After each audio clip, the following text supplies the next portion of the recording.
जीवन में सच्चा मार्ग दिखाने वाला हमें कोई ना कोई हमारा इष्ट चाहिए।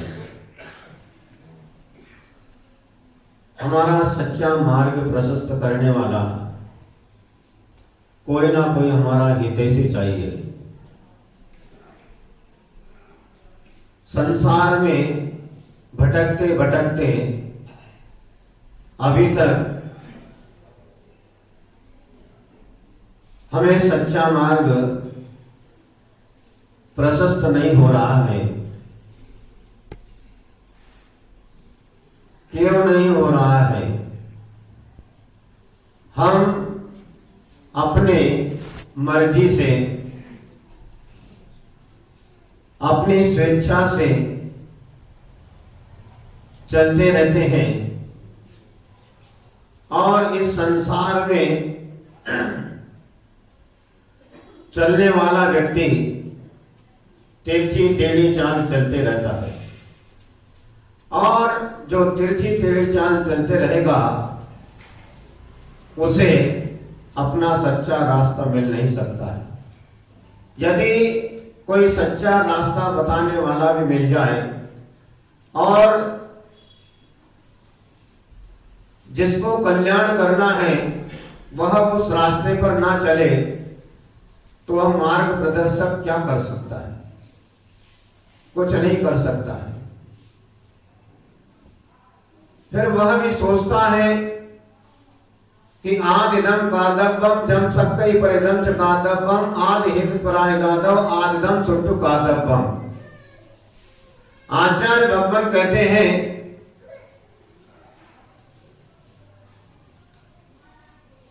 कि अपनी आत्मा का कल्याण करो और समय हो तो पर का कल्याण करो। और आत्म कल्याण और पर कल्याण में श्रेष्ठ क्या है? तो शिष्य अपने गुरु से पूछता है तो गुरु उससे यही कहते हैं कि स्व कल्याण और पर कल्याण में स्व कल्याण ही श्रेष्ठ है।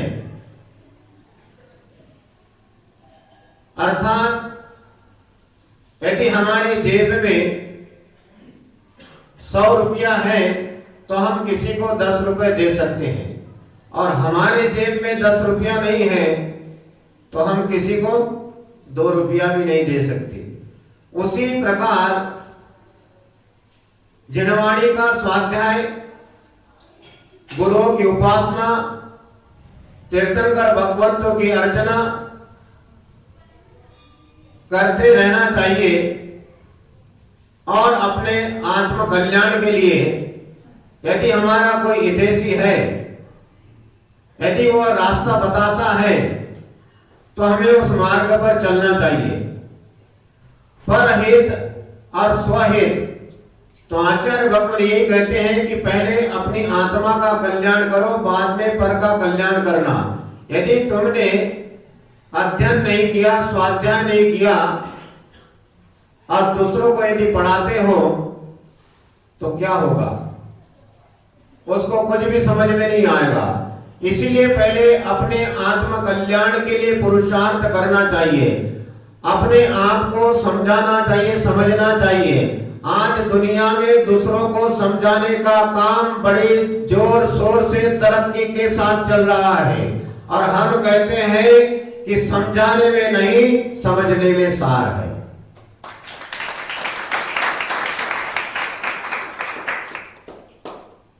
प्रथम तीर्थेश्वर श्री आदिनाथ भगवान से लेकर श्री महावीर भगवान, इन्होंने भी धर्म का उपदेश दिया। धर्म का उपदेश देते देते वे अपना आत्म कल्याण करना नहीं भूले, जितना भी हो सका पर कल्याण भी किया।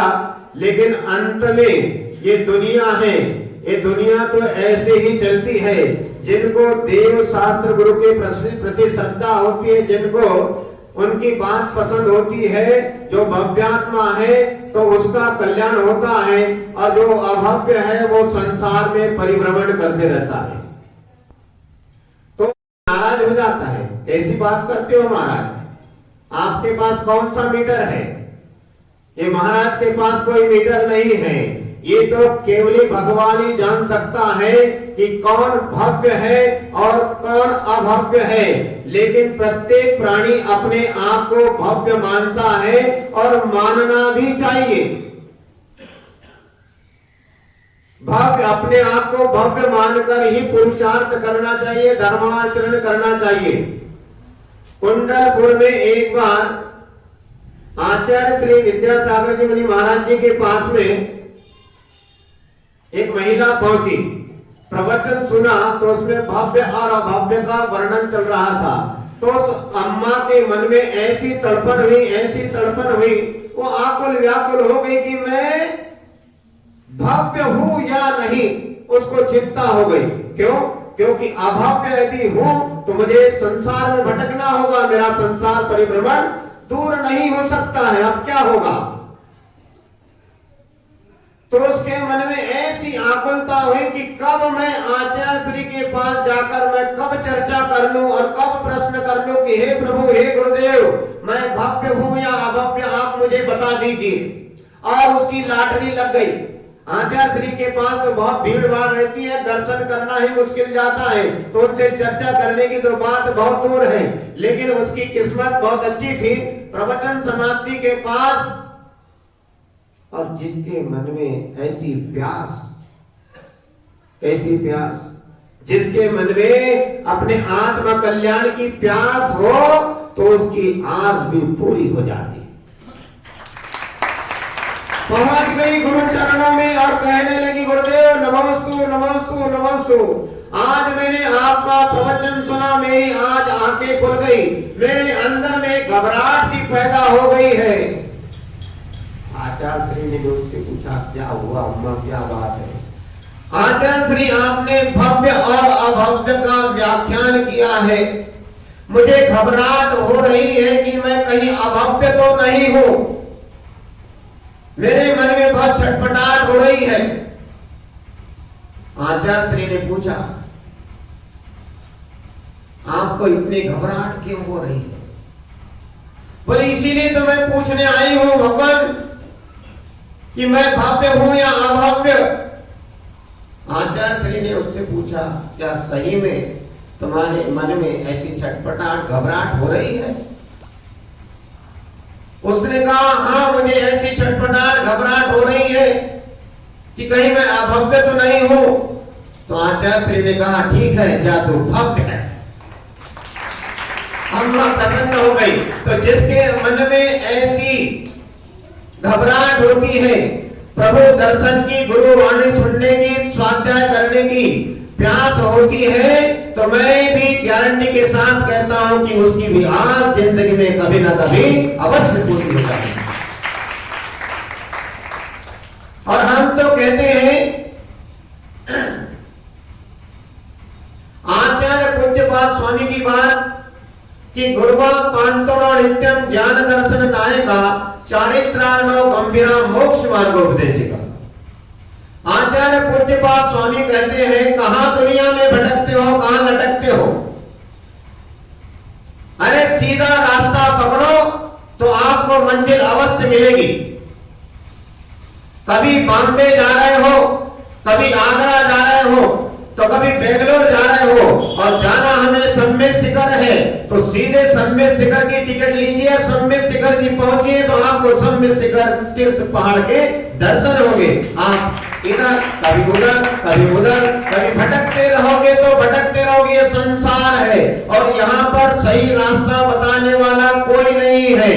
आप किसी से भी रास्ता पूछोगे तो आपसे पूछेगा, क्यों भाई आप कहां भटक रहे हो, और वो सच्चा रास्ता किधर है, तो भी आपसे पूछेगा, मैं भी तुम्हारे जैसा हूं, मैं भी तुम्हारा सगा भाई हूं, जैसे तुम संसार में भटक रहे हो मैं भी वैसी भटक रहा हूं।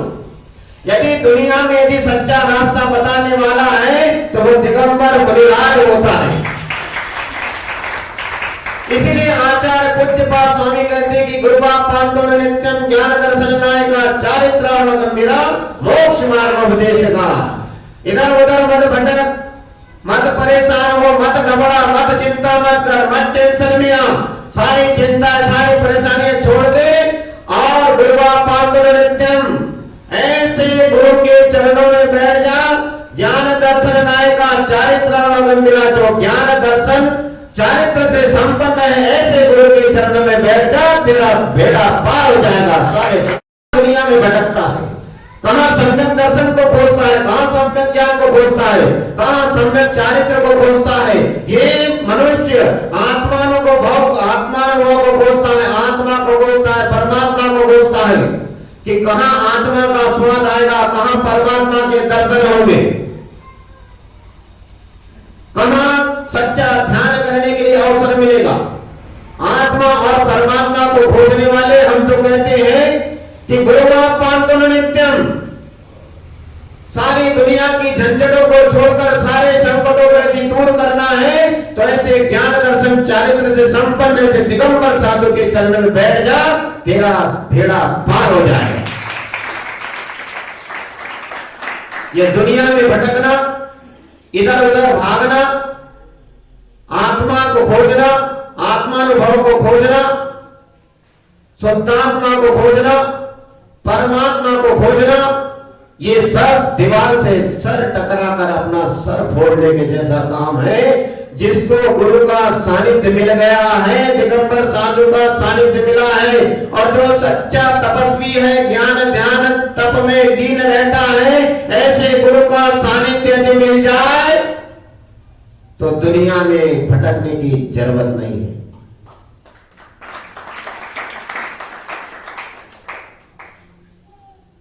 आचार्य श्री समंत भद्रमुनि महाराज जी रत्नकर्ण श्रावकाचार ग्रंथ में 10वीं कारिका में कहते हैं, विषयाशा वशातीतो निरालंबो परिग्रह ज्ञान ध्यान तपो रत्न तपस्वी सब प्रशस्ते।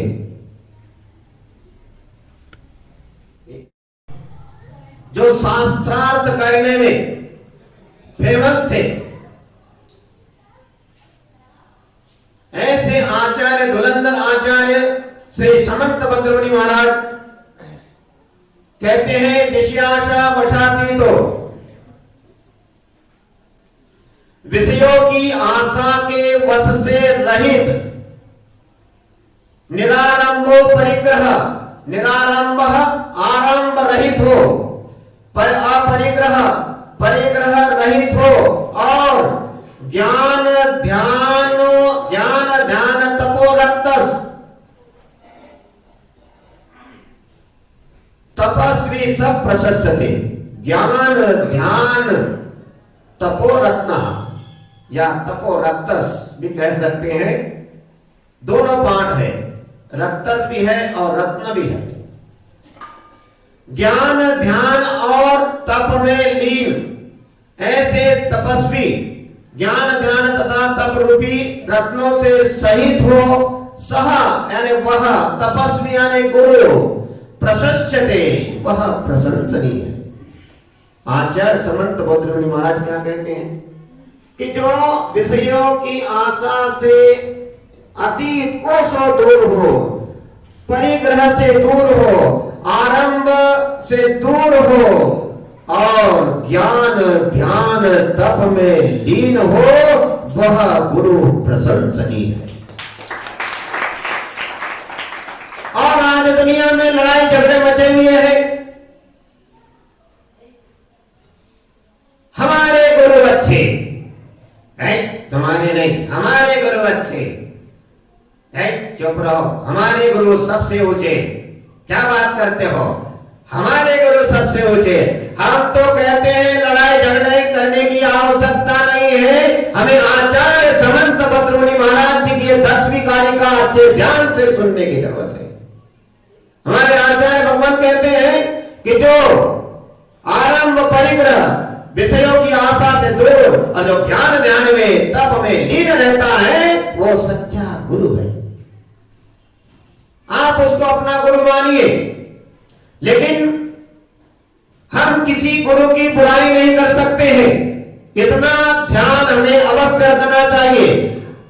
किसी भी गुरु की हम बुराई नहीं कर कर सकते, करना भी नहीं चाहिए।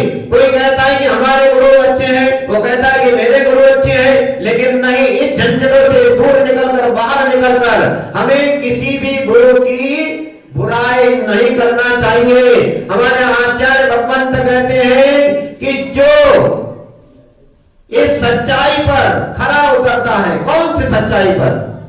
जो विषय आशाओं से दूर है, आरंभ परिग्रह से दूर है और ज्ञान ध्यान तप में लीन है, जो ऐसे सच्चाई पर खरा उतरता है, वो हमारा सच्चा गुरु है।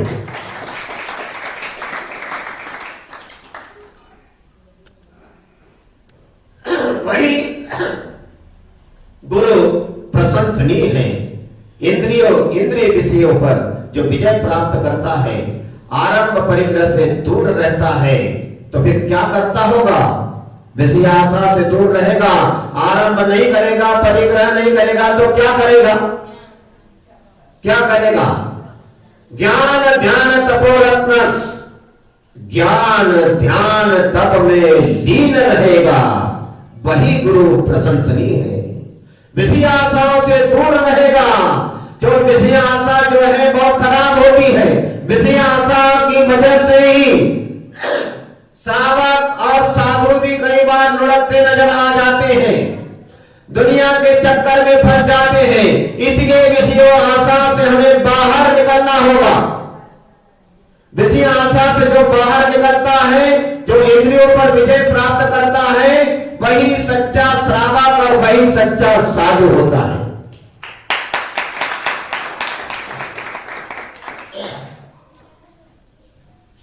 चाहे साधु हो चाहे श्रावक, इनको इंद्रिय विषयों से दूर रहना चाहिए, इसमें उलझना नहीं चाहिए। इसमें यदि उलझते हैं तो परेशानी में पड़ जाते हैं।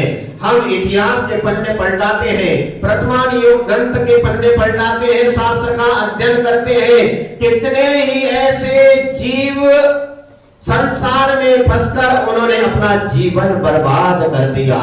एक इंद्रिय के विषय में, स्पर्शन इंद्रिय के विषय में, रसना इंद्रिय के विषय में, घ्राण इंद्रिय के विषय में, चक्षु इंद्रिय के विषय में कितने जीवों ने अपने प्राण गवा दिए और संसार में भटक रहे हैं। तो संसार की भटकन से दूर होना है, विरक्त होते हैं, वे सच्चे साधु है और होना भी चाहिए। सबसे पहले साधु इंद्रिय विषयों से ही दूर होता है, तभी उसमें साधुत्व का गुण आता है। और ऐसा दिगंबर गुरु जो विषय आशा से दूर होता है, दुनिया में बहुत गुरु हैं, बहुत से गुरु हैं। जैसे अग्नि एक ही होती है, अग्नि एक ही होती है, लेकिन उसके भेद बहुत से हैं। जैसे काष्ठाग्नि, लकड़ी में लगी हुई आग काष्ठाग्नि कहलाती है। दावाग्नि, पेट में लगी हुई आग उदराग्नि। ऐसी बहुत सी अग्नियां हैं। उसी प्रकार गुरु के भी बहुत से भेद है। हमारे जिन शासन में पंच गुरु कहा है। पंच गुरु किसे कहते हैं? पंच गुरु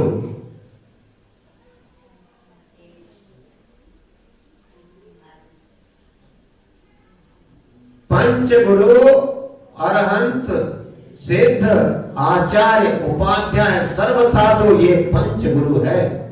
हमारे यहाँ इनको गुरु कहाँ है, भगवान कहाँ है? पंच परमेष्ठी भगवान की। बहुत अच्छे, थैंक यू वेरी मच जिसने भी जय बोला।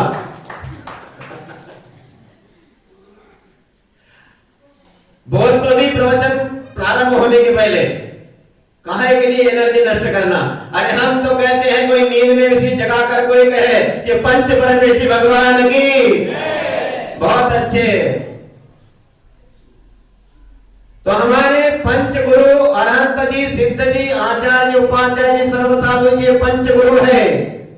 और तीर्थंकर भगवंत के माता पिता ये भी गुरु कहलाते हैं। पुराणों में पढ़ के देख लेना, वर्णन आता है। तीर्थंकरों के माता पिता को भी गुरु कहा गया है। और जो हमें जन्म देते हैं उन्हें भी माता पिता कहा है। और दुनिया में गुरुओं की कमी नहीं है, हर क्षेत्र में गुरु होता है, सामाजिक क्षेत्र में, राजनीतिक क्षेत्र में, और स्मगलर, डॉन, वहां भी गुरु होते हैं, हर क्षेत्र में गुरु होते हैं। और आप तो आते जाते चलते फिरते उठते बैठते सुन ही लेते होंगे, जब आपस में मिलते हैं तो अरे वाह गुरु, क्या कहते हैं, एक गुरु वो भी होता है, अरे वाह गुरु, वाह गुरु बोलने से लड़ाई झगड़ा हो जाता है। तो गुरु के बहुत सारे भेद हुआ करते हैं, लेकिन हम तो कहते हैं कि वो गुरु ऐसा दिगंबर गुरु जिसे देखकर हमें सम्यक दर्शन की प्राप्ति होती है, वो सच्चा गुरु है। वैसे विषयाशाओं से दूर, आरंभ परिग्रह से दूर जो होता है, पंच सुना चूल्हा चक्की ओगली बुआरी झाड़ू पोछा लगाने वाला गुरु नहीं होता है, ध्यान रखिए। व्यापार करने वाला परिग्रह से ग्रस्त, आरंभ से त्रस्त, वो गुरु नहीं होता है। जैसे परिग्रह कोई ले लेते हैं, हम आरंभ को ले लेते हैं। जैसे आरंभ की क्रिया जो खेती करने वाला है वह हमारा गुरु नहीं हो सकता। जो व्यापार करने वाला है, कीटनाशक दवाइयां बेचने वाला, जैन कुल में पैदा होकर भी जीवों की हिंसा करने वाला, रुपयों के पीछे चढ़कर अपना भविष्य खराब करता है, कीटनाशक दवाइयां बेचता है और बोलता है अहिंसा परमो धर्म की जय। मैं तो कहता हूं इससे बड़ा मूर्ख आदमी दुनिया में कोई नहीं हो सकता है। कीटनाशक दवाइयां, अहिंसा परमो धर्म की जय बोलता है, दूसरा व्यापार नहीं है तेरे पास में, क्या बुद्धि नहीं है? कीटनाशक दवाइयां बेचता है, ये सबसे बड़ा पाप है। किस लिए? पेट की आग बुझाने के लिए, अन्न प्राप्त हो, अनाज मुझे मिले, उसके लिए खुद भी पाप करता है, दूसरों से भी पाप करवाता है।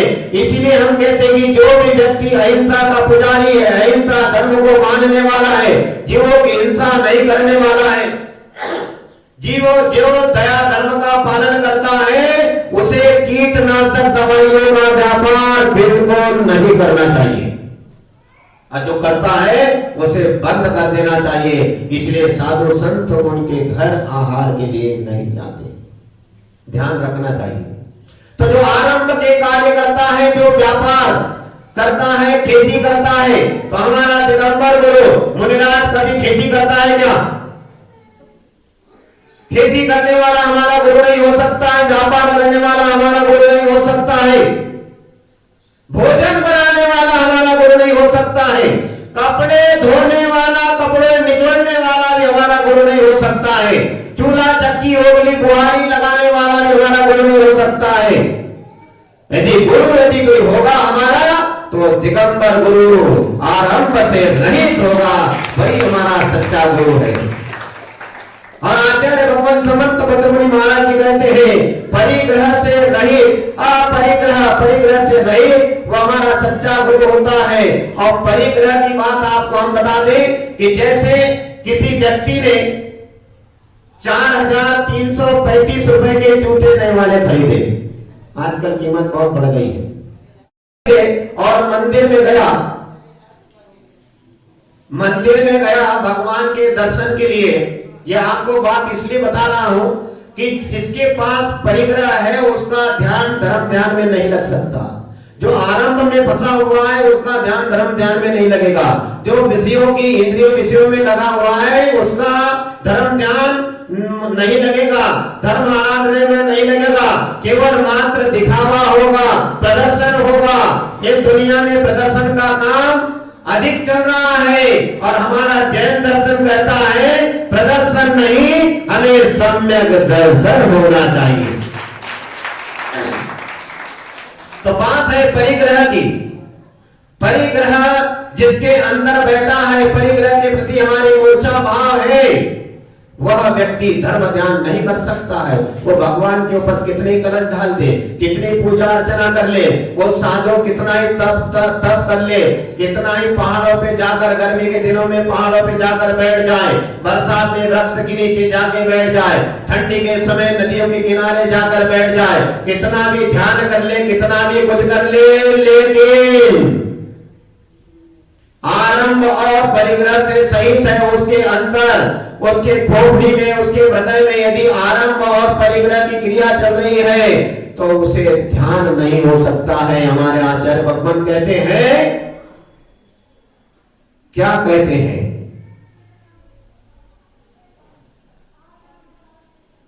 गृहस्थों के लिए विशेष रूप से संकेत करते हैं। कुछ लोग गृहस्थ ऐसे होते हैं, बुरा मत मानना, हमारा तो एक काम है, हम आप लोगों से डरते नहीं और ना किसी से नहीं डरते।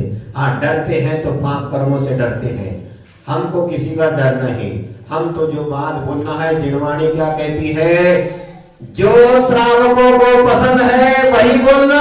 नहीं, हमारी जिनवाणी कहती है, हे साधु सुन ले तो मेरी बात, तुझे वही व्याख्यान करना है, वही धर्म का उपदेश देना है जिससे जन जन का कल्याण हो।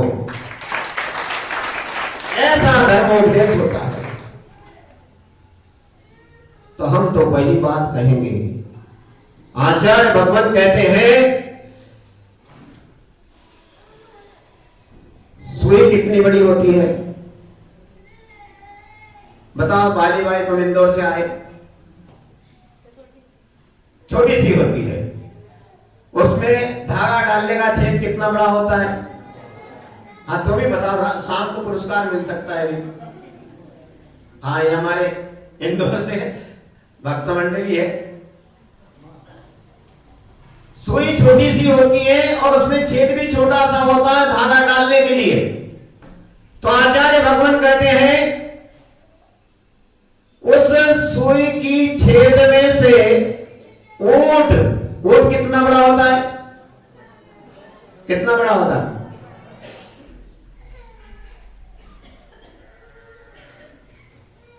सुषमा माई, कितना बड़ा होता है? बहुत बड़ा होता है। उस सुई का जो छेद है, उस सुई की छेद में से ऊंट निकल सकता है, लेकिन परिग्रही को आत्मा का ध्यान कभी नहीं हो सकता है। क्या गजब की बात कही आचार्यों ने। परिग्रह एकत्रित करते हैं, आरंभ की क्रिया करते हैं, व्यापार करते हैं, खेती करते हैं और अपने आप को श्रावक और साधु मानते हैं और मोक्ष मार्गी मानते हैं। ये सब बेकार की बात है, फुर्सत की बात है, इससे कल्याण होने वाला नहीं है।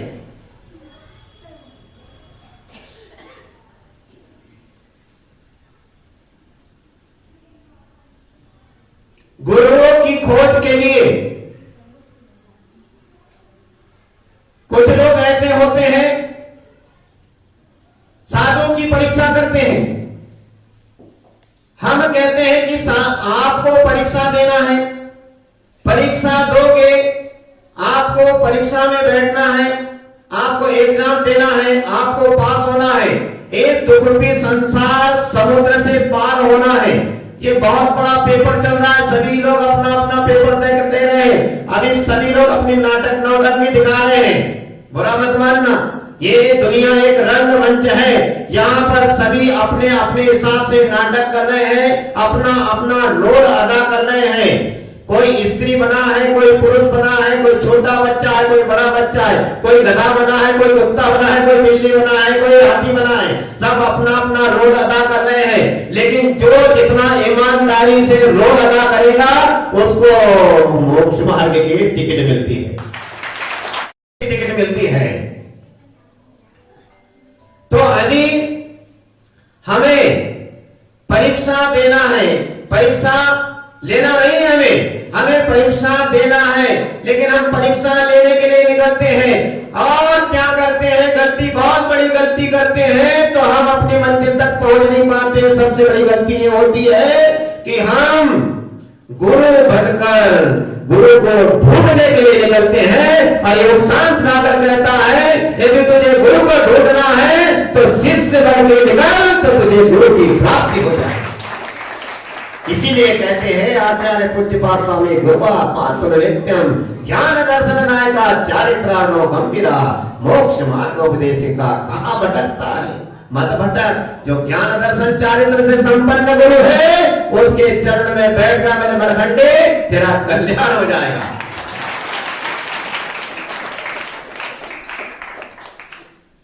आपने बहुत महंगे जूते खरीदे और मंदिर में आए कि 4 लोग मेरे जूते की तरफ देखे, कोई काय के लिए देखेगा, कौन अपना सिर खुजाएगा, मुसीबत मोल ले। और होता ऐसे ही है, कोई भी व्यक्ति जैसे एक हाथ के कंगन हो या कोई घड़ी हो या कोई मोबाइल हो या कोई नई साड़ी हो या कोई नया जींस हो, तो लोग मुझे देखे, मुझसे पूछे क्यों भाई, क्यों बहन जी, कहां से लाई, किसको पसंद पड़ी है। दुनिया के अब रीति रिवाज सब बदल गए हैं। आज का समय ऐसा है कोई किसी को पूछता नहीं है। अब जूते खरीद के मंदिर में गए, जूते मंदिर के बाहर उतारे, भगवान के लिए प्रणाम कर रहे हैं। सामने भगवान, गेट सामने भगवान के लिए प्रणाम कर रहे हैं। प्रणाम करते करते जब झुकते हैं, घुटने जमीन पर टिकते हैं, माथा जमीन पर टिकता है, तो दोनों घुटनों के बीच में से भगवान को तो भूल जाते हैं, तो जूतों की तरफ नजर जाती है। मेरे जूते तो कोई ले नहीं जा रहा, इतने महंगे जूते लाए हमने, अब कोई ले गया तो फिर कैसे बताओ, परिग्रही को कैसे ध्यान होगा भगवान का। भगवान के मंदिर में गया, भगवान का ध्यान करेगा, उसका 1 मिनट ध्यान नहीं लग रहा, जूते की तरफ उसका ध्यान जा रहा है। कैसा परिग्रही है ये, और कैसा कहता है कि मैं मोक्ष मार्गी हूं और मैं श्रावक हूं और मैं साधु हूं। तो ऐसा श्रावक जिसका ध्यान जूतों की तरफ जाता है वो सच्चा श्रावक नहीं हो सकता है। माताएं बहनें, ठंडी का समय अब आ रहा है, अब प्रारंभ हो रहा है, सबको अपनी अपनी छत अब पसंद आएगी, सब अपनी अपनी छतों पर पहुंचेंगे और एक साथ 2-2, 3-3 काम करेंगे। महाराज को चौका लगने हैं, पापड़ बनाने हैं, और हमारे लाने भी बड़ी बनाने हैं, मूंग की बनाने हैं, उड़द की बनाने हैं। अब बड़ी पापड़ बनेंगे, बड़ी पापड़ बनेंगे। अरे हमारा टेम भी